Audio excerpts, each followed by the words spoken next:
நிலக்கோட்டை அருகே பெண்ணிடம் cellphone number கேட்ட விவகாரம் இறுதியில் இரு சமூக மக்களிடையே பிரச்சினையாக மாறி கொலையில் முடிந்த சம்பவம் பரபரப்பை ஏற்படுத்தியுள்ளது.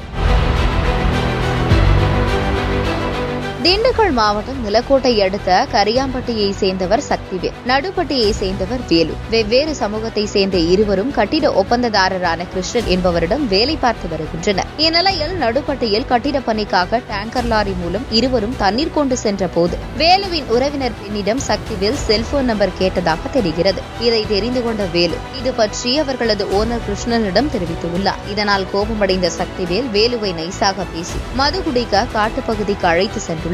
அங்கு வேலுவை சக்திவேல் மற்றும் அவரது நண்பர்கள் சிலர் சேர்ந்து தாக்கியதாக தெரிகிறது. அங்கிருந்து தப்பி ஓடிய வேலு அவரது உறவினர்களிடம் தெரிவிக்க சக்திவேல் கும்பலுக்கும் வேலுவின் உறவினர்களுக்கும் இடையே தகராறு நடந்துள்ளது. அப்போது சக்திவேல் தரப்பு இரும்பு கம்பியால் தாக்கியதில் எதிர்தரப்பினர் அழகுபாண்டி என்பவரின் மண்டை உடைந்து மதுரை அரசு தலைமை மருத்துவமனையில் அனுமதிக்கப்பட்டுள்ளார். இந்நிலையில் நேற்று நள்ளிரவில் வேலுவின் ஊரான நடுப்பட்டியை சேர்ந்த கூலி தொழிலாளி ஆண்டார் என்பவர் வீட்டின் முன்பு கட்டிலில் தூங்கிக் கொண்டிருந்த போது அங்கு வந்த மர்ம கும்பல் ஆண்டாரை சரமாரியாக வெட்டி தலையை அறுத்து துண்டித்து கொலை செய்துள்ளனர். இந்த படுகொலை சம்பவத்தால் நடுப்பட்டி முழுவதும் பதற்றம் நிலவியதால் அங்கு பாதுகாப்புக்காக 100க்கும் மேற்பட்ட போலீசார் குவிக்கப்பட்டுள்ளனர். மேலும் நிலக்கோட்டை காவல் ஆய்வாளர் தலைமையில் 2 தனிப்படைகள் அமைக்கப்பட்டு கொலையாளிகளை தேடி வருகின்றனர்.